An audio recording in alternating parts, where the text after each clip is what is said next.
Previously on Flight Deck Live. Less than, hold on, we're getting the high sign, but... yeah, it's going to be over, sorry. We got told it's right now. Come on, guy, come on. I mean... I'm sorry, we got told it's you technically have been, we've been on the field just at an hour. Yeah, that's fine. So, this is the end. Well, you guys, okay. we got told this is the end. Now it's the time to leave. Okay, can we hit 2.5 minutes? No.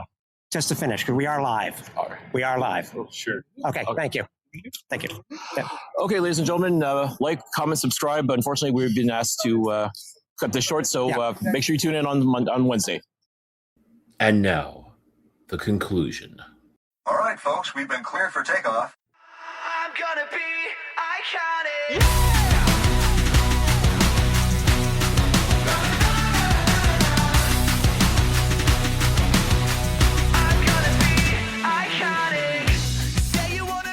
And welcome to Flight Deck, the premier Montreal Alouettes web media show presented by Royal Retros, where you don't need a time machine in order to get some sweet, sweet throwback merch.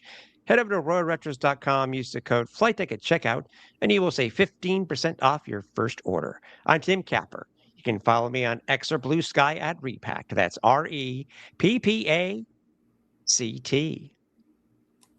And I'm Cliffy D. You can also, and maybe should also, follow me on X and on Blue Sky over at Cliffy D. If you want, I guess. So, in the immortal words of Cody Rhodes, so what do you want to talk about? We're allowed to talk now. I feel like, and we're back. Oh, wrong logo, wrong art. Everything is wrong, but feels so right. Yeah.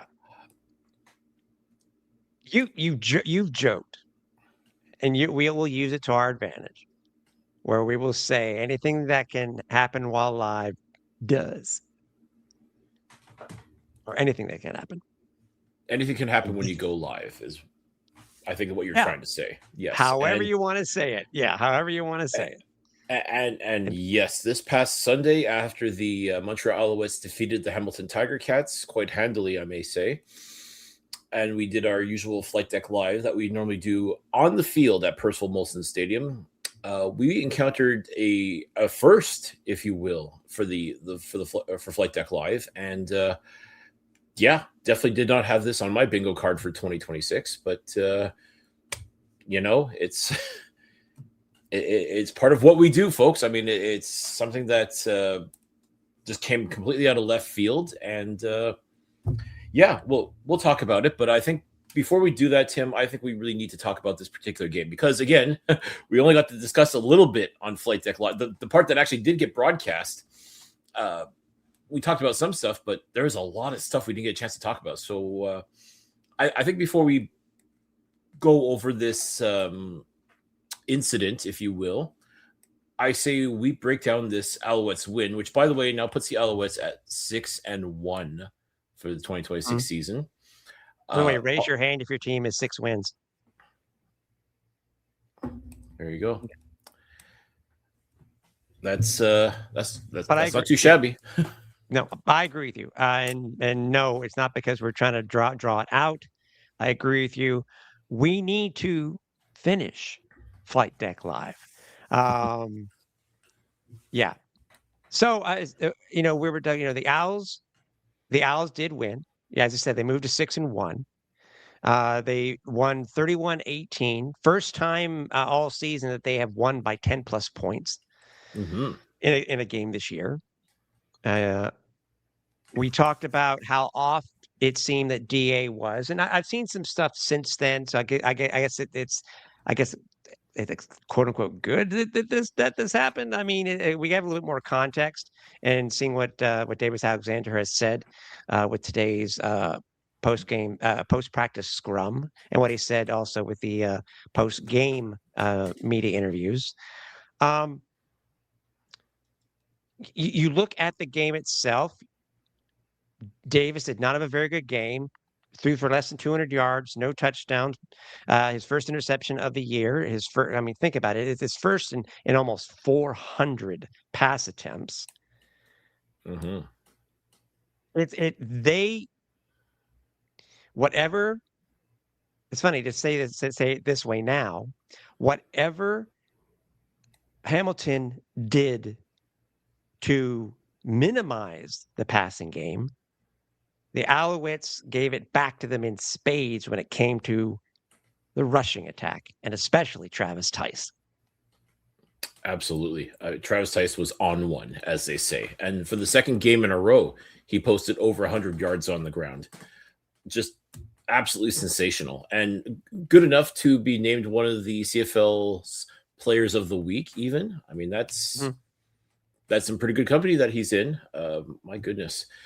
Yeah, Travis Theis has just looked, as advertised. Well, I keep referring to him as like, another version of AJ Ouellette. Like, I mean, he's like the human bowling ball. Like, trying to tackle him is next to impossible. Like, he just keeps on moving, keeps on churning those legs, and he just keeps on going. And that's exactly what he did against Hamilton's rush defense. I mean, they had their work cut out for him already, like even before he took to the field. But once Travis Theis got in there and he started getting the rock, man, those guys were just running all.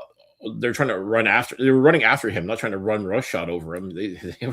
They're playing catch up to him. Even it was absolutely sensational. And for him to have that with less than 30 seconds left in the game itself, the Alouettes were already ahead. It was really just trying to kill time. He managed to find the end zone again. It was just like the cherry on top, if you will. And it's kind of funny. Like you and I talked about this while watching the game live, and we said, like, do you kneel down here or do you put the points on? Because again, when you talk about like this is a divisional game, and points do matter. I mean, not so much in the sense because the Alouettes have effectively won the season series now against the Hamilton Tiger Cats. They do play one more time in Hamilton, I believe in September. But technically, the Alouettes have already won the season series. But still, if there's ever a tiebreaker scenario where points matter, then it does behoove the Alouettes to put as many points on the board as possible. Like a lot of people would look at that as kind of like piling on. Like you're going to win the game no matter what at that point. Especially you've got the ball, you're trying to kill the time. But I've personally got no problem with it. I don't feel like it was trying to run up the score or anything like that. I think it really was just, the opportunity was there. And if Travis Theis decided, to take a knee at that point or anything like that, or before crossing the goal line, that would have just been a bad look all around too. So, I mean, it's kind of tough. Like I feel like you don't want to run up the score, but at the same time, you want to run up the score. you just, that's just what it is. It's football. And if you don't like that, then don't let them score. Simple as that. 13 points is it's funny. We go back to what 13 points is, because we've already had a comment on that earlier this year when it comes to quote unquote blowing a lead or collapsing. 13 points is not running up the score. We've seen worse. As you said, I mean, Travis was on it again. 19 attempts, 156 yards. Cliff, longest was 26, 8.2 per rush, 1 touchdown. He had 5 runs of 10, 3 runs of 20 plus in this game. Crazy. And it basically balanced out, Davis Alexander. 21 to 29, 187, an interception and no touchdowns. Now, I've talked about this before, about how I think now we've been conditioned to see Davis Alexander just absolutely sling it, like trying to find his receivers downfield and make it an all-out aerial assault. But sometimes it just doesn't work. Sometimes defenders catch on, or they do such a good job covering your receivers that sometimes you have no choice but to pivot to your running back. And as I've said on numerous occasions, how blessed is Davis Alexander to be able to turn around and hand off the rock to somebody like a Travis Theis, who, again, extremely difficult to stop when he's motivated. And I think that's really what it was. Davis did not have his best passing game. I mean, he just, I don't know. I kind of joked that because we're in construction holidays here in Quebec, maybe Davis thought he didn't have to work on the weekend and just said the hell with it, and then just let Travis Theis do all the heavy lifting or the heavy carrying or whatever you want to call it, and that's exactly what he did. So to have that option, in your back pocket, if you're Davis Alexander, you're thrilled. Okay, didn't have the best night of passing, but you know what? Hand it off to my man Travis here and let him just go run roughshod, literally, on this Hamilton Tiger Cats defense. Even Davis said, I think it was in today's post-practice scrum, he had stated specifically that Hamilton was putting their DBs back anywhere between 25, 15 and 30 yards to stop the long ball. And if you look at you look at this, well, he's like, I said on what we did at Flight Deck Live that it was a human Tyson Philpott this past week. I mean, he had 32 on the game. He still had 9 targets, only 5 receptions. Leading receiver was Cole Speaker. He was 5 for 5, perfect on the night.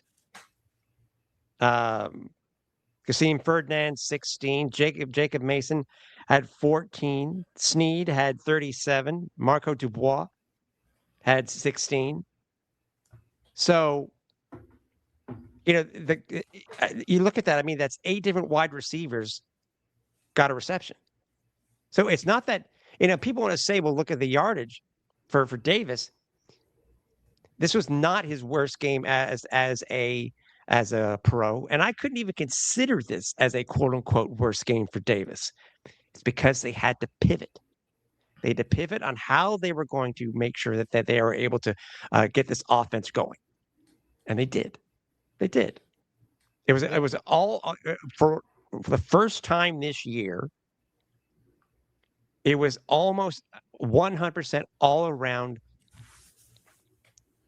every part of the team.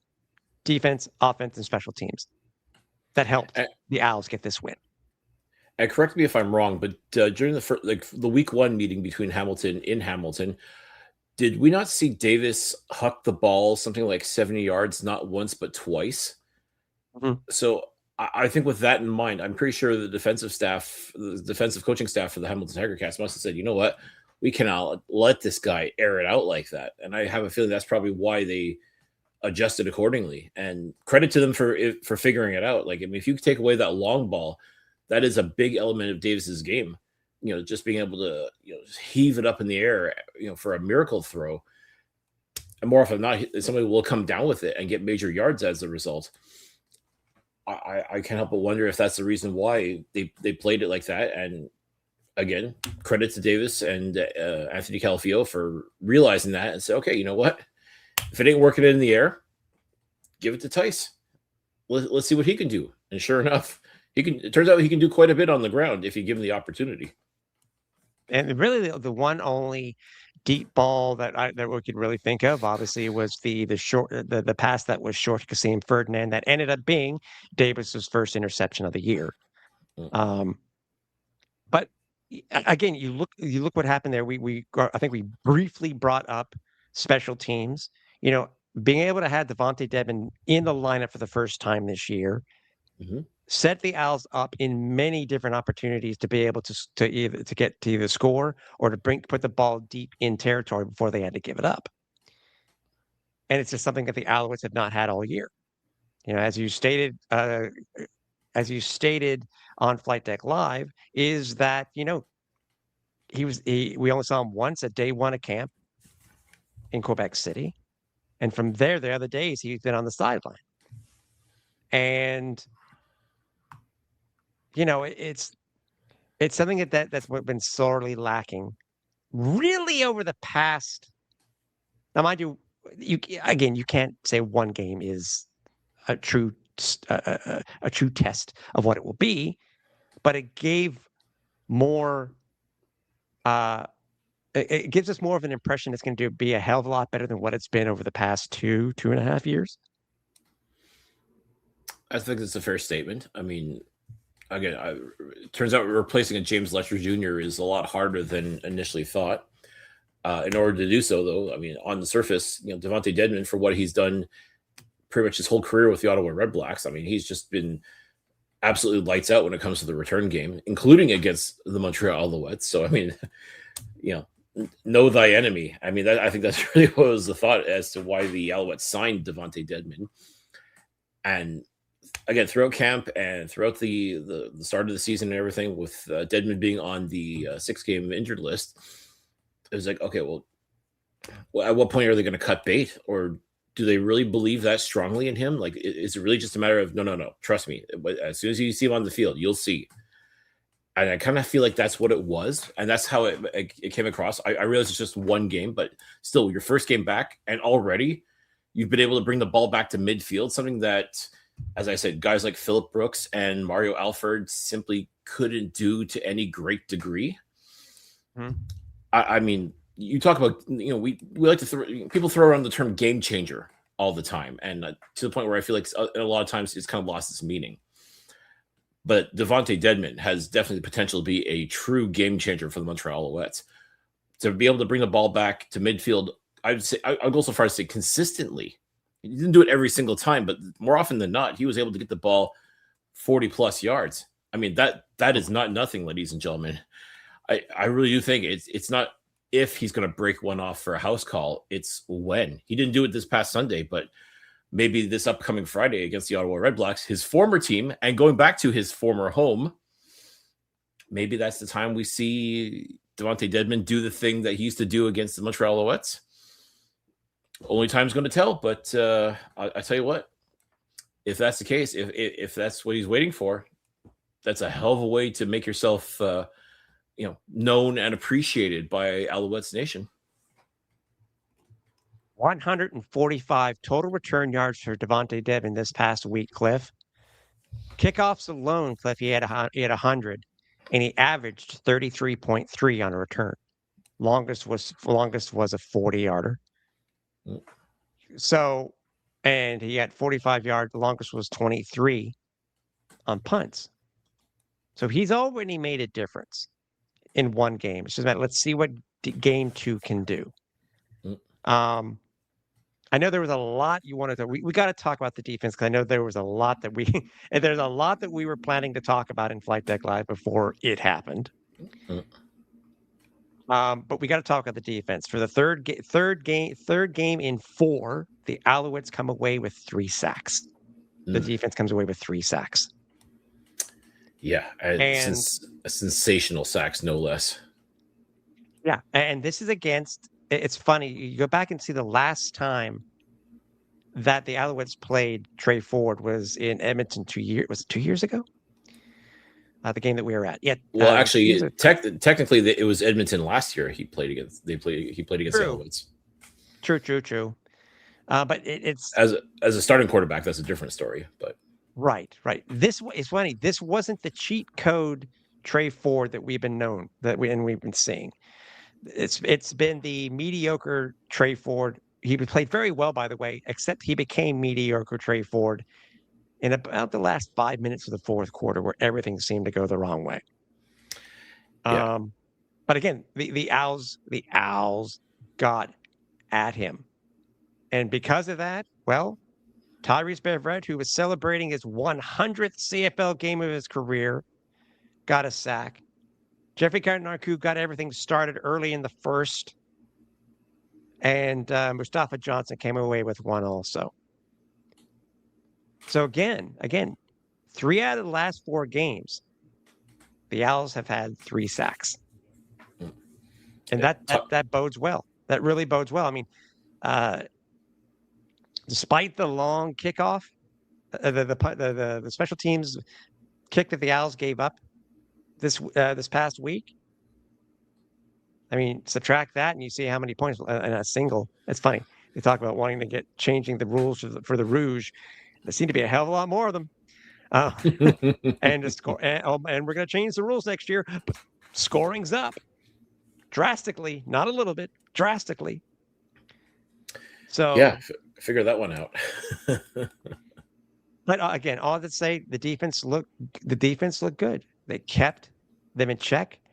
They were able to keep, their $1 million receiver Kenny Lawler basically in check, less for one touchdown, but they kept him in check all game.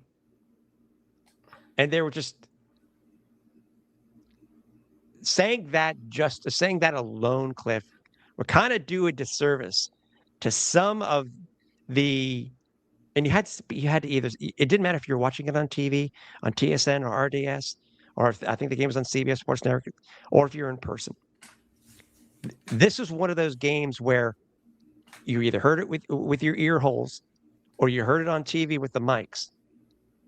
The hitting from our defense on some of these plays this past week were just something to remember. Absolutely.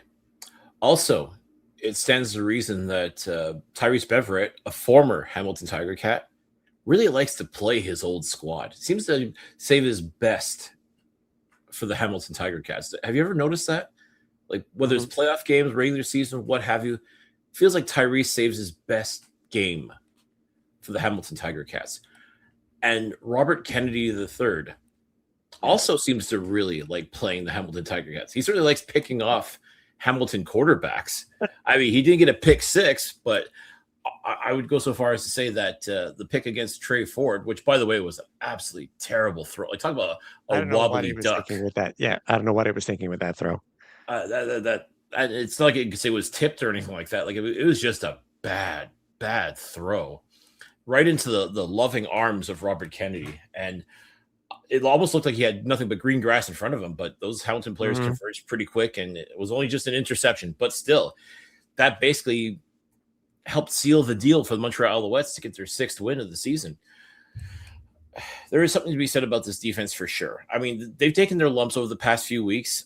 We've been somewhat critical. I mean, aside from a few really outstanding moments, I mean, we've been a little hard on this defense, and I feel just cause, because we have certain expectations of this defense and what they're able to do. And even this past Sunday, we saw still seeing some questionable tackling, I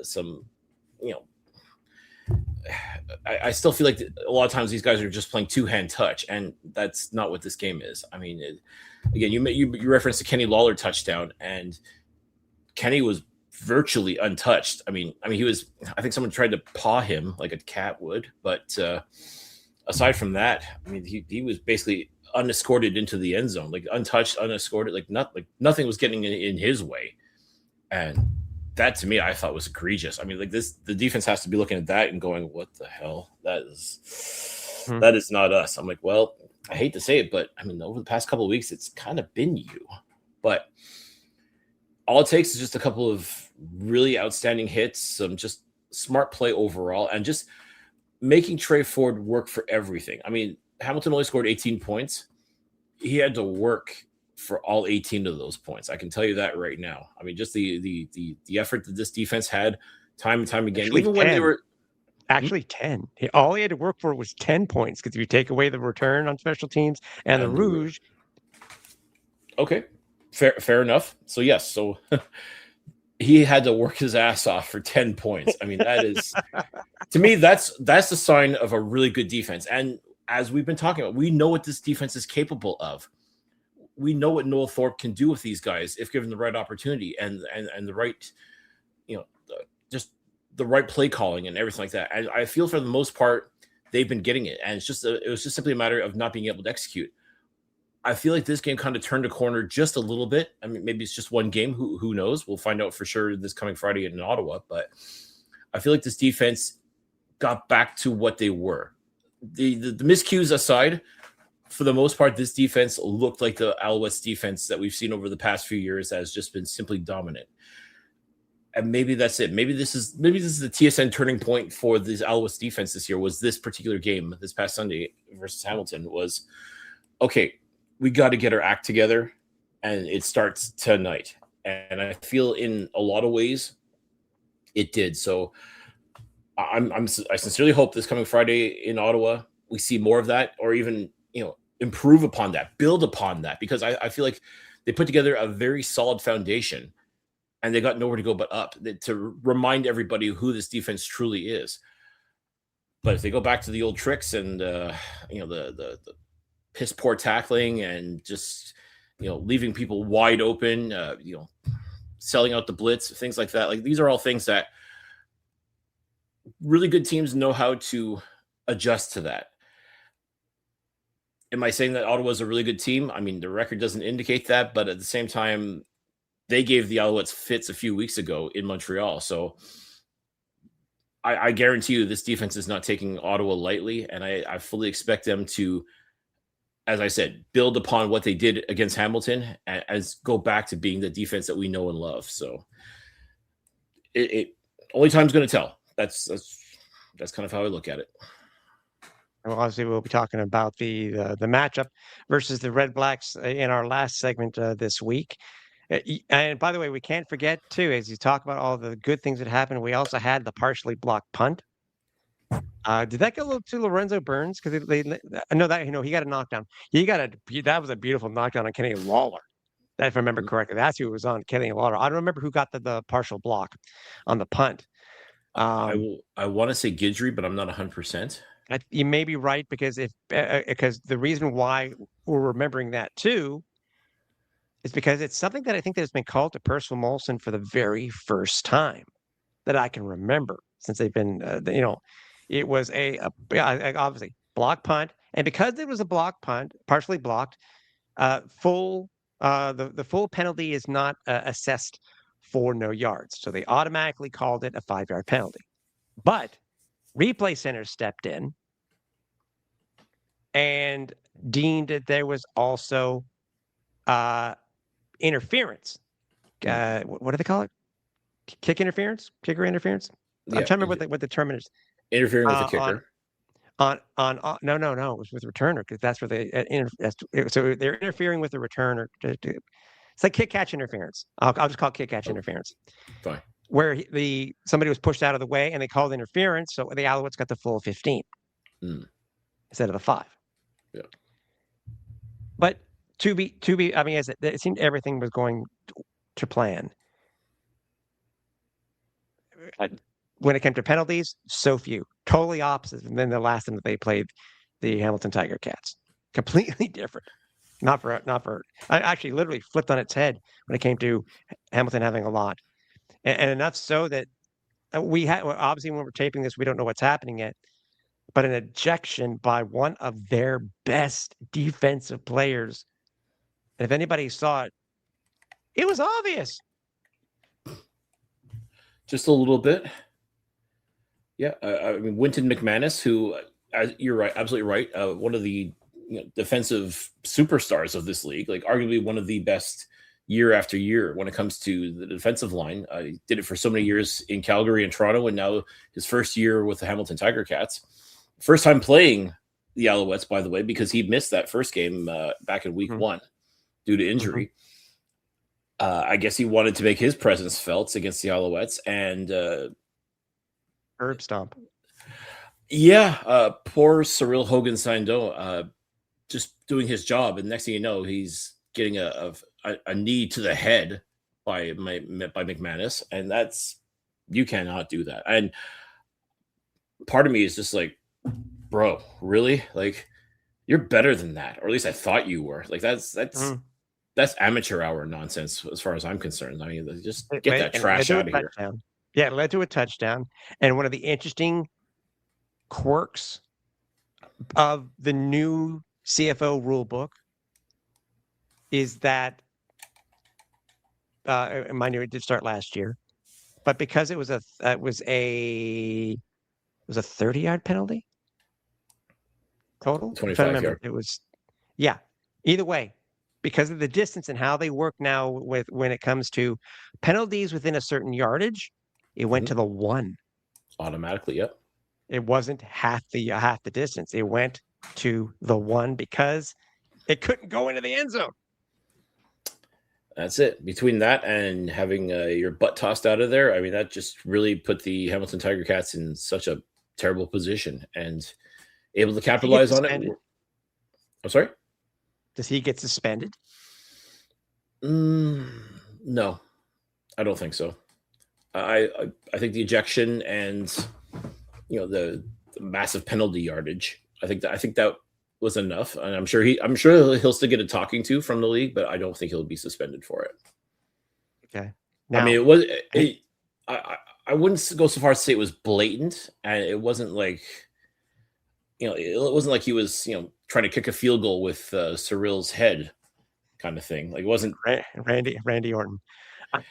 Basically, I mean, yeah, not trying to kick his head off his shoulders. So, but at the same time, it still was blatant enough. I mean, it's kind of funny to have to measure the blatancy of a knee to the head, but still, all this to say, no, I do not think he will be suspended for it, but I'm sure he definitely got a talking to, and I honestly think it was punishment enough. I mean, kind of funny though, because I mean, the week before, Micah Alway got hit with a max fine, but he wasn't suspended either.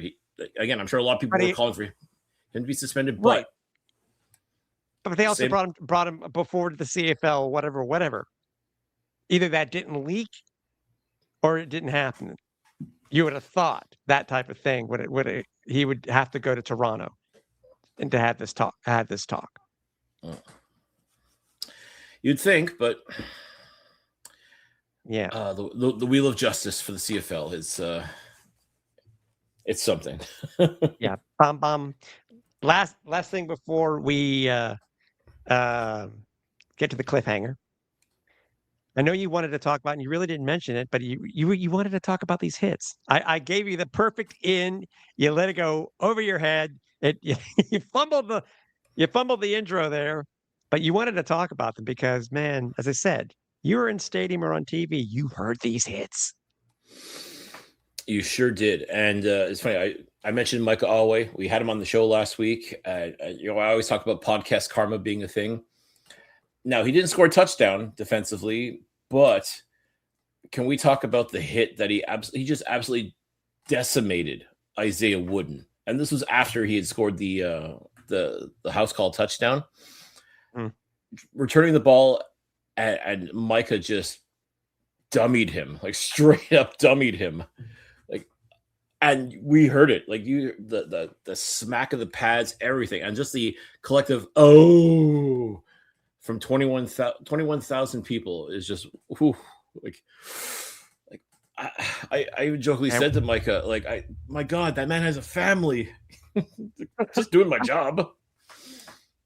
Yes, you are. And again, clean as a whistle, that hit. Let's make it perfectly clear. Hellacious as it was clean. And again, people like to talk about what a dirty player he is and so on and so forth and such. But I think that's proof positive that, okay, sometimes he does ride the edge of a lightning bolt, but at the same time, that hit was clean as the day is long. And you can make a clean hit and still have a massive impact. And that's exactly what Micah did this past Sunday. And I'm sure Isaiah Wooden probably happy he got that tutty earlier, because I'm sure after that he must have been seeing three of everybody for at least for a little bit. Exactly. Don't forget we're on social media. I'm just kidding. So on to the we got to get to it. Before we do, and I think I did touch on this briefly before we were so rudely interrupted. The officiating in this game was bad. I think that's the best way to describe it. I feel like some of the penalties that were called, or rather not called, or even flat out ignored, even when Jason Moss had to throw his challenge flag, that PI call on against, or not, it wasn't on Tyson Philpott, but the call that that he was involved in, where dude didn't even turn his head to look at the ball, but was literally trying to hug him, like trying to give him a birthday hug, because it was Tyson's birthday this past Sunday. You can't do that. How in God's name you look at that? If you're in the CFL, in the replay center, how do you look at that and say, no, that's good. Nothing wrong with that. Like, hey, if it was an uncatchable ball, say it was an uncatchable ball. But they didn't say it wasn't, because it was a catchable ball. 100%. Like, that is ridiculous. I mean, like, it just feels like the inconsistency more than anything else. I mean, I thought we were past this, and I thought even with the replay center being able to chime in on certain things, like, it just, like, that among other calls, like, it just left a sour taste in the mouth. Like, like, I think Ben Major is a good referee, I mean, yeah, he's bilingual, so of course he and Andre Prue are going to try and get those guys working as many Alouettes games at Percival Molson Stadium as much as possible, if only because they can call the penalties both in English and in French. Like, that's so bloody important. But this was a poorly officiated game, and I'm not saying this, like, I feel like there's a lot of things that kind of went by the wayside. Like, there's like during the Isaiah Wooden kick return touchdown or punt return touchdown, there was a blatant hold on Tyrell Richards. I don't think a lot of people saw that, maybe until well after the fact, but the dude had his hands right up here, and referees are like, nothing to see here, nothing. And no. I'm actually surprised, to the point where I'm actually surprised why somebody in the booth in the Alouettes booth didn't say, "Yo, did you not see that?" Like, or maybe they were just too transfixed on the touchdown. I don't know, but I mean, watching the replay afterwards, I saw it. Like, TSN catched it clear as day. I mean, if the replay center is supposed to come and chime in as they did throughout the game, how do you not chime in on that? I mean, that was as blatant as you can get. And then, yes, I know there's always little holds here and there that just kind of go by the wayside. I get that, hand fighting, what have you, but I'm sorry, that hold on Tyrell Richards was, again, blatant, like textbook. Like, if I wanted to give someone an example of what holding looks like, that would be it. I would go through, I would take a screenshot of that and say, here, this is what holding looks like in the Canadian Football League. Was it called? Nope. But he just ran in for a touchdown, and okay, that's football. On to the next play. Nothing to see here. Like, by the way, they did have 11 penalties against them for 110 yards. The last 11 penalties of the game were versus Hamilton. Well, listen. If the team wants to shoot themselves in the foot, I guess that's that's at their discretion. But I mean, I know.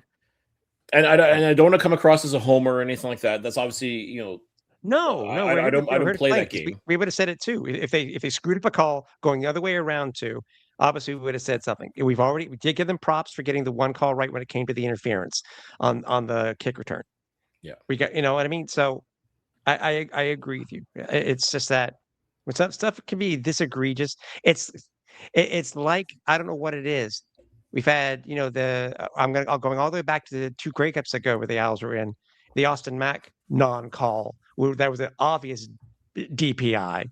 We had one this year for Tyson, which was an obvious DPI, which wasn't called. So it's like, come on. I get it.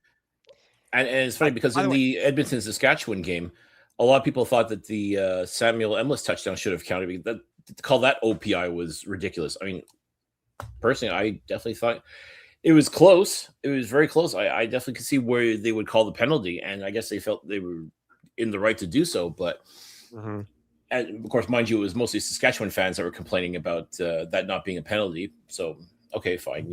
I get it. Yeah. I get it. You support your team no matter what.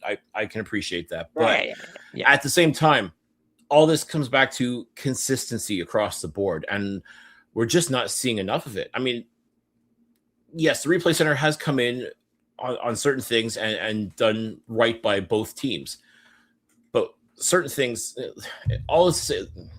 they've come a long way, but there's still a long way to go. And just do better. Just keep doing better. Try to do better. That's all. I mean, I keep saying it's not that hard, but I mean, you've got camera angles that, we watching on TV can only dream of.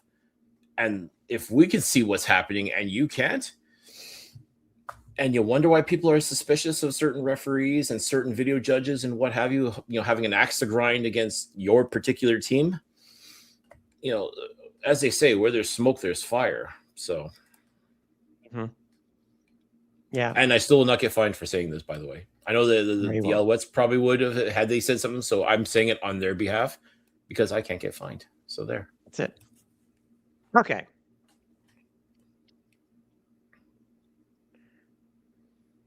As you've called it security gate on socials. So let me give some quick context. So the Alouettes let fans and media onto the field, and anybody who has a pass 15 minutes after the game ends by countdown clock. And then everybody is let onto the field. It's new this year. It is 60 minutes. 60 minutes without a running clock, which I've made a suggestion to the Owls brass that they need to. If Ottawa can do a countdown clock for their 30 minutes or 45 minutes that people are allowed on the field that TD plays, it should be done here too. So we go about about our normal, our normal post game routine. And I know you people will see, when we put the time on for what time the show is going to go live. It is it's not necessarily a guess. It's always based on what time the game ends, how long the game is taken, et cetera, et cetera, et cetera.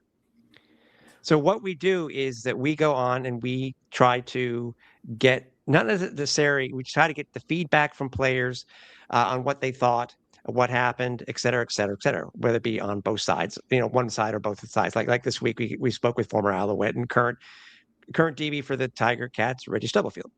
Mm-hmm. So we just try to get, and we use the what we've learned during the show. So yes, we did start late. We started, I think, about 5 minutes late. Originally supposed to be at 10:45. I think it was around 10:50 when we went. Mm-hmm. And of course, if you're looking at the running clock, Cliff, we have about anywhere between 10 to 12 minutes, mm-hmm. technically. And then I'm saying that this way on purpose, because the last time that we had a game there, we were able to go beyond the set amount of time that was on the field without this issue. So as everybody saw, we're doing the show. And by the way, I am going to say, both Cliff and I understand that they were doing their jobs. We get that. We understand that. They were nice. The guys were really nice, but they were just doing their jobs. Mm-hmm. People saw I tried to reason with them to get us some more time. I mean, what was 5 minutes? In the grand scheme of things, we were in a groove. We were in a groove for one, and we were live, which I'm sure everybody noticed that I did say. That's right. I made sure it was known. Had you tuned in to Flight Deck Live, you would have seen how all this went down. So this is for the benefit of the people that, for whatever reason, didn't watch Flight Deck Live. We're recapping this, and it's still there. By the way, it wasn't cut. It's there. It's up on our YouTube page, and it is in audio also. But I think seeing more of the reaction in video is more advantageous, I think, to go watch that. So we tried, and it was, no matter what we could do, we were basically kicked off the field. Now, we do understand, and everybody saw, I pointed out that we were just at, or maybe just below, the hour mark. Okay. What's an extra 5 minutes? Let us finish. Again, we're live. Would it have been different if we had media crids over our neck? We can't say. But it wasn't just one of them. It wasn't just the one dude. What you didn't see. 4? I think it was 4. It was a gaggle. Yeah. A crew, is that the official word for a group of security guards? I don't want to say flock, because I think that kind of infringes on the Alouettes themselves, but it's not a murder, because that's what you call a group of ravens. I'm pack. Who knows? I mean, I'm sure we could come up with something, but yes, more than one, less than 20 gentlemen surround. If it would have been 20, that'd be pretty funny. That would be legendary, I think, and I would have completely acted the fool. But here we go. So, a group of security guards is commonly called a security team, shift, or detail. Ooh, detail sounds sexy. I mean, that's like, we had security detail on us. Mm-hmm. That's going to increase the legend as the story gets told and retold. Yeah. So yes, we had a a group of security individuals. I won't say necessarily surround us, but kind of advanced on us. Not didn't quite come into our space, but basically was kind of giving us the high sign without so much giving us the high sign. Like I had mentioned, that's kind of what it was like. Okay, we're getting told to wrap it up here, folks. But yeah, like just like, can we at least finish the show, please? I mean, like I can't say for certain we were almost done, but at the same time, No, as you said, Tim, we were at least another 10. There was a lot of stuff we didn't get a chance to talk about because of this. Now. Yeah. Again, as you said, Tim, we were kind of in a roll. We were having fun, riffing off each other, doing this and that. Like I feel like we were, really in a good groove. And I'm not saying they were coming to spoil the party per se, but I mean at that point it's just kind of like it was like a record scratch. Like just all of a sudden the party stopped. I'm like, oh, okay, Mhm. all right. Like, can we? That's just it. Like, at this point, we're trying to negotiate live on the air. Like, hey, can we at least finish this up? So I mean, basically they did let us quickly wrap up, so at that point we just had to hurry along everything. And While still standing there, by the way, even as we were packing up, what are we gonna do? at this, like, do you think we were going to drop our stuff and run like criminals? Like, no. I mean, I like to think we can be cooperative, and I feel we were. And We again, were. as you said, these guys were very nice, especially after the cameras stopped rolling. I mean, just and explained, listen, this is just, it's coming from up above, and we're just following orders. Which Mhm. I know there's negative connotations when you hear something like that, and I'm not going to get into that, but I can appreciate that they're trying to do their job, and I've got nothing but respect for anyone trying to do their job. In which case. And to be fair, the vast majority of the people had been cleared out of the stadium, and we had heard later on from other individuals that were there, even with a pass, they still were moseyed along out. And some of them, I think, went very, quietly, no problem. Some people were like, well, what the hell? We just got on here, blah, blah, blah. And then even same thing. Like, I think that's kind of where the issue lies. So not so much in what we do with our time on the field, but for other people. Like, imagine, again, the Alouettes this year just started selling passes to have that field access. Yeah. Many may not know about that, by the way. Perhaps, and that's why I'm all for giving the benefit of the doubt for these guards in particular. Maybe they don't understand the whole story behind it. Maybe they were just, and who knows? Maybe they doesn't even matter. Like, they probably just said, you know what, it's X, this time of clock, get lost, kind of thing, and make sure everybody gets out of town. I don't care what it takes. Just get them off the field. That's it. They do it better in Ottawa, by the way. I get a laugh every time I see how they do it in Ottawa. I love that. No, So- but at least with Ottawa, and again, in Ottawa, you don't need a pass. Like, every Tom, Dick, and Harry can just get onto the field. And yes, they do have a countdown clock on the big screen where you can see clear as day how much time you have left to, if you want to go and talk to players, or you want to run around or throw the football or hang out with buddies and things like that. Like, you can do basically do whatever you want, in a legal context. But when the clock hits zero, you're right. Like, it's just like a wave of security. It just comes very gently, almost like a cull, like a cattle call. It's the slowest type of riot squad I've ever seen. Riot squad I've ever seen.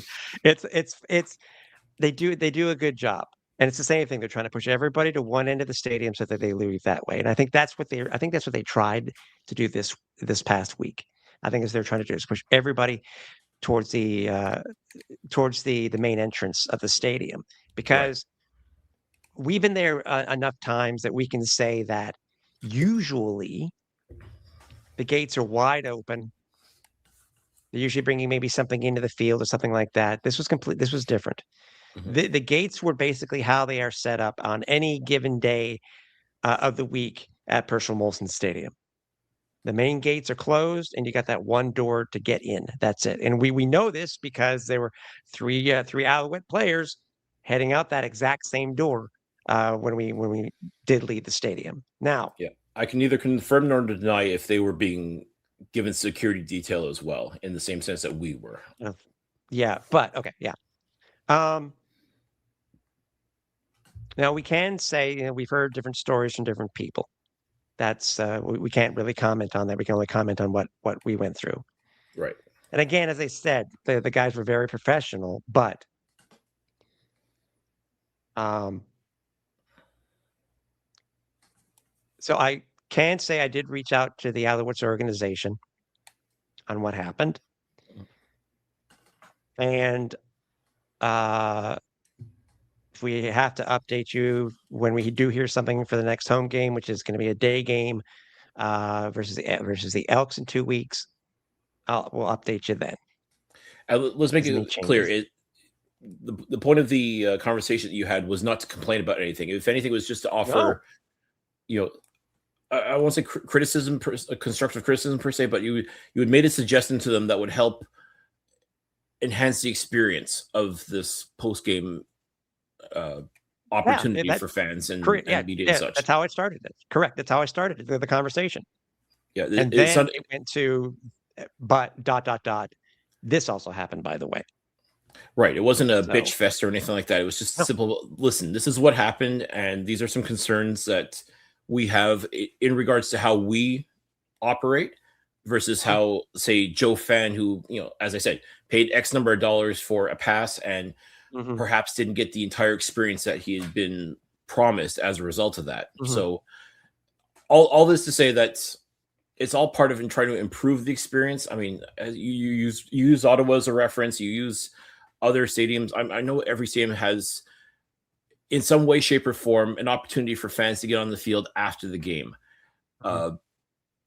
Some don't. I feel like most do, though. And, your mileage may vary. What works for one stadium may not necessarily work for the other stadium and so on. But I think in regards to what has to happen here in Montreal to have that ultimate experience that fans can and sometimes do pay for, these are suggestions that we feel will help everybody in the long run. It'll help security. It'll help the fans. It'll help the media. It'll help anyone that's involved in the organization that's there on the field post-game in order for everybody to have the best experience possible. So that's the goal. And again, we'll report back to you folks as how this all plays out. I have a feeling that it's going to be positive when it's all said and done. It's kind of unfortunate things happened the way they did this past Sunday.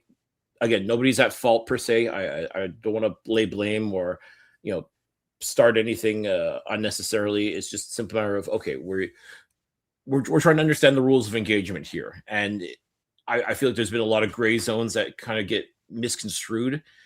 And we just want to make sure that's cleared up. And not just for us, but for everybody. And I don't think that's too tall of an order to ask for. So we'll keep you folks posted as to what's happening. But it is, we just wanted to explain our side of things, how we saw it from our perspective. So, if it came off pretty badly live, it really did. And by the way, I want to thank everybody who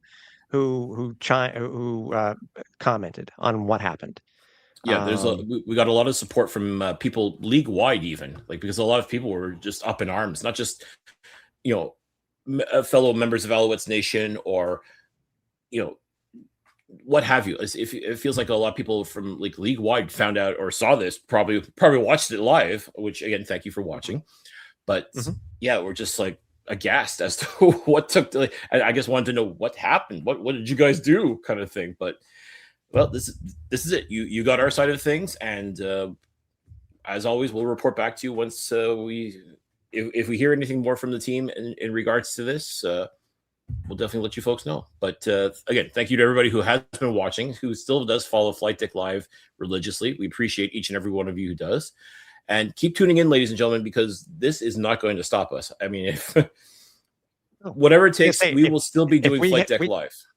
Yeah, if we've had to pivot over the years for certain things, if we got to pivot somehow again, we will. But again, we're hoping it won't be as big of a pivot. We'll see what happens going forward. So again, thanks to everybody again who happened to chime in. So now I can say we are on social media. You can find us everywhere. You can find us over on X or Blue Sky over at Alouettes FlightDeck. You can find us over on Facebook at Alouettes FlightDeck Pod, YouTube, Instagram, Alouettes Flight Deck. Speaking of YouTube, make sure you subscribe. Make sure you do hit the bell button so you do know when a new show is available, whether it be a part of our interview series that we are currently doing, whether it be a new show that comes up out every Wednesday, or if it happens to be, I don't know, Flight Deck Live, which we are planning to do from Ottawa, Percival Molson West, this Friday night following the game. So stay tuned for all of our socials for that. Looking to check out any of the past episodes of all of our 10 plus years of doing this show, head over to www.alouettesflightdeck.ca for the entire archive. Looking for merch, our merch, logo merch. If you know merch, head over to flightdeckgear.ca. And lastly, I want to thank our presenting sponsor, Royal Retros. If you go to royalretros.com and use the code FlightDeck at checkout, you will save 15% off your first order. So what's funny to me is that last week's game, a team that we would consider more of a superior team to what Ottawa currently is. You know, everybody remembers this. It started off at an 11-point. Owls were an 11-point favorite versus Hamilton. Mm-hmm. This week it started at 6.5 points versus an 0 for Ottawa. Mind you, okay, it's on the road. Maybe there's the extra 3 points. Take away the home field, you give them, it's 9. This is still a team. Everybody's saying, what about MBT? Maybe he should try to. He hasn't practiced this week due to a non-football related issue. He's been excused from the team. He hasn't practiced. But I think I hadn't checked the practice report today, but I think he will be the backup quarterback.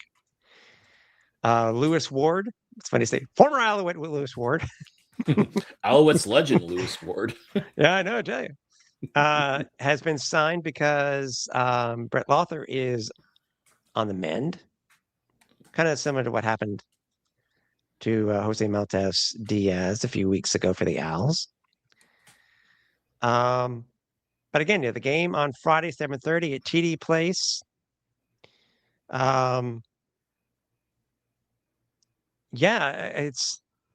Ottawa's been close.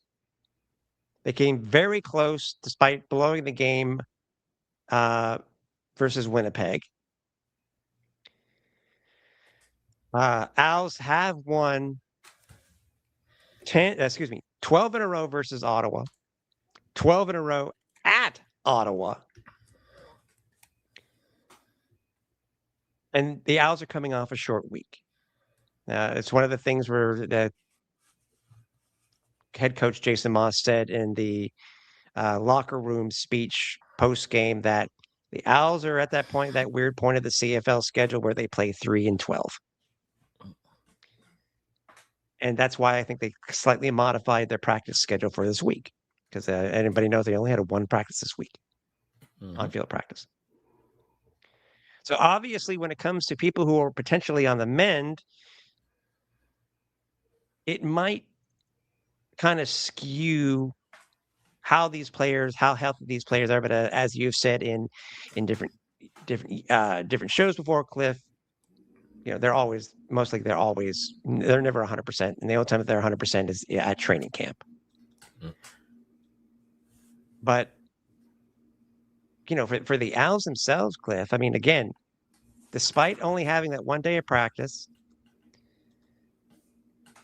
the only ones that are for sure that are regular starters currently that are out are Stevie Scott, Don Callis, Justin Lawrence, and Jareth Stearns, even though Justin and Jareth did practice today completely. Everybody else, Najee Murray, Wes Sutton, Mustafa Johnson, Micah Awe, Donovan Emmanuel all had little things here, but they are going to be available. And the only one that is questionable, Cliff, is Phelan Hicks. Everybody remembers what he did 2 weeks ago before he got hurt.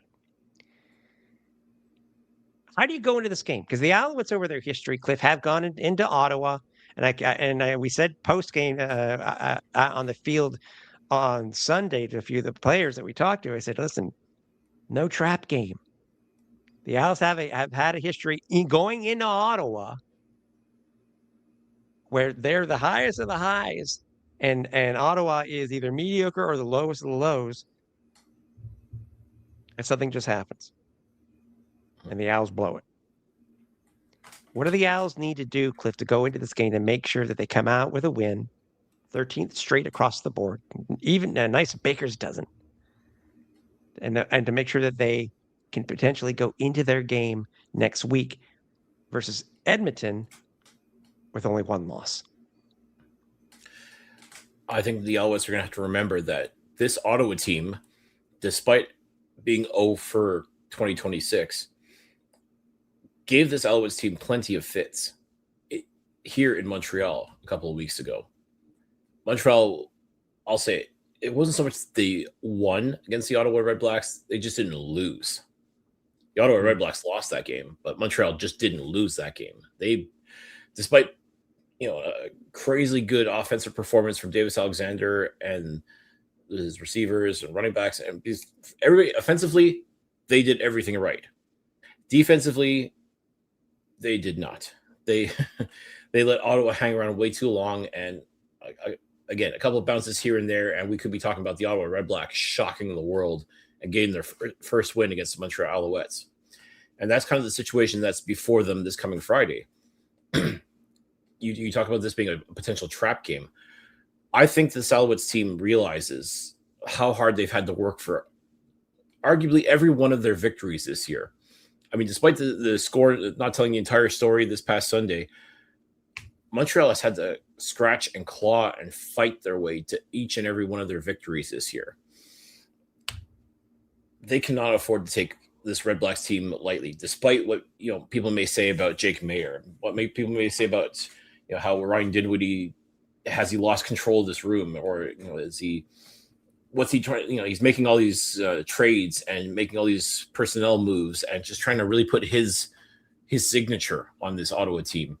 Which, again, as head coach and general manager, he has absolutely every right to, and that's probably why he took the job, so he can have that sort of autonomy. It hasn't worked so far. And no, they're not going to run him out of town by any stretch. One thing you have to know about Ryan Dinwiddie is you may not like some of his methods, but they work. He's won 2 Grey Cup rings in the past 4 years. He's doing something right. Now, with that being said, you look at what Montreal brings to the table. You look at, we talked about offense on point, 100%. Defense, have they finally turned a corner? I hope so for their sake. Special teams, couple of good moments, but also too, they let Isaiah Wooden kind of run roughshod on them a little bit. So still a work in progress. Is it all going to magically come together this coming Friday at Percival Molson Stadium West? I hope so. I for their sake, I hope so, because I know Ottawa's hungry. They're tired of losing. They're tired of snatching defeat from the jaws of victory like they did against Winnipeg, and for the most part against Montreal in Montreal. Whether it's home or on the road, Ottawa just can't seem to find the way to win. I always say that winners find a way to win. I guess conversely, losers find a way to lose. And I feel like Ottawa really, truly has lost their games. It wasn't a matter of, unlike Montreal, who didn't lose, Ottawa has lost each and every one of their games so far. They're not going to go 0-18. I really do think, especially with some of the scares they've given to a lot of these teams that arguably are supposed to be some of the best in the league, I think it's just a matter of time before Ottawa does finally put it all together and win a game. Could it be against Montreal? Could they be the one if they go 1-17? Would Montreal be the one? It's certainly possible if Montreal takes their eyes off the prize, if they come in and play defensively the same way they've played over the past few weeks. It's a very good possibility. I mean, Ottawa truly was this close to getting their first dub in Montreal. I don't think they want that to happen. I don't think this Alouettes team wants that to happen. I think they like the idea of being arguably the best team in the Canadian Football League. I mean, Edmonton will certainly have something to say about that. Fair, valid. But this Montreal team has shown they find ways to win. They are resilient. They find, they make chicken salad out of chicken scratch. That's just what they do. It's I wish there was another way I can put it, but simply put, this Alouettes team truly is something special. And I think the quicker they realize it, the better it's going to be for them as a whole. Simply put, I expect Montreal to play the kind of game that they've been playing, but do better. I expect them to take it now to another level. And I don't want it to feel like they're piling on against a low-level team like Ottawa. There really is no low-level team in the Canadian Football League, ladies and gentlemen. This Ottawa team has the tools. They have got a lot of good pieces in place. It's just for whatever reason hasn't been able to come together the way it should. Montreal has to make sure that doesn't happen this coming Friday. If they want to extend their winning streak in Ottawa or against the Red Blacks, they've got to take care of business as we know they can. We need Davis Alexander not to be throwing for 200 yards. We need him back putting up those video game numbers. We need Tyson Philpott to be all over the place like we know he can be. We need guys just balling out like nobody's business. You got to shut down the Jake Mayers and the Gino Lewises and all the guys that Ottawa has that, again, given the opportunity, Khalil Pimpleton is a prime example of someone that Montreal has to stop. Like back in the day, it was Devontae Dedmon they have to stop in his tracks. Now it's Khalil Pimpleton who's become that guy that has potential to be that Alouettes killer that Devontae Dedmon was back in the day. I'm curious to see how, speaking of Dedmon, I'm curious to see how he's going to be playing his first game back, since becoming a member of the Montreal Alouettes. It's going to be, I think it's going to be a very entertaining game. I just need to know if Montreal's going to do what they do best. And it's the fan bus game. I don't know if they're going to get. I think it's 7 buses last time. It's tough on a Friday. Tough on a Friday to be able to make it down to Ottawa that quickly and during the day and do it. But it should be. I'm curious to see how the first half goes. I think we'll see in the first half which Alouettes team we're going to get, and go from there. My point is this, by the way, to anybody who's going to the game, or if you're not, if you can go, unless you're going to go to another Ottawa game this year, because there's no more games versus the Owls this year, this will be the last time that you're going to see TD placed in its current configuration for the next 2 years. Because next year it'll be basically a half of a stadium, and I'm not saying that to be flippant. That's literally what it's going to be. It's going to be half a stadium next year. In fact, you can already see some of the construction that's going on the new arena on the Burn, where the Burn was. Yeah. Yeah, it's already underway. It's not, you can't stop progress. So, if you are coming to the game, make sure you take it in the sights of how it looks now. Because if you go to a game in 2027, if you go to if they do a fan bus to Percival Molson Stadium West in 2027, it won't be the same thing that you're seeing this coming Friday. So, definitely take some pictures and soak it in for one last time. Exactly. So, any questions, comments, concerns? Still want to know what's happening? Please, by all means, give each of us send us a message. We want to chat. When the depth chart comes out on Thursday, we will make sure that we do post that, because then for sure you'll be able to see who's behind who and who's going to be where. See how much of it changes last week to this week. I don't see much changing, but again, stay tuned for that. One could argue that with how the Alouettes played, especially towards the end of the game, maybe if it ain't broke, don't fix it. Maybe you don't need to make any changes. But knowing that certain players will be made available, that we're not necessarily they're held out just one more week. Just take one more week to make sure you're 100%, and having those guys at least available at their service. You're going with this, yeah. See if people can read my mind to your mind. We know what we're talking about. If you know, you know. I see the words keep calm, ... That's all I see. And that's all you'll get. Yeah. So no, I agree.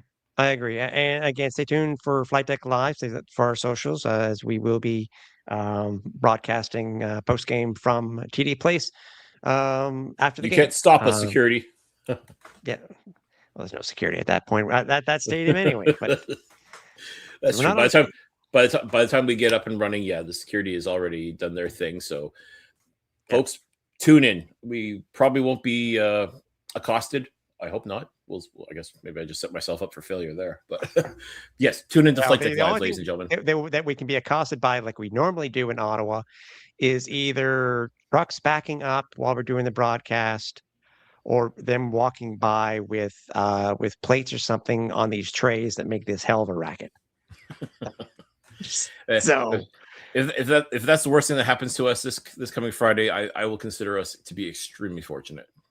Exactly. But again, we appreciate all the everybody, all the messages that were sent, and we'll keep you guys up to date on everything that occurred this past week. So for the final time here at the Alouettes Flight Deck, for Cliffy D, I'm Tim Capper. We're on final approach.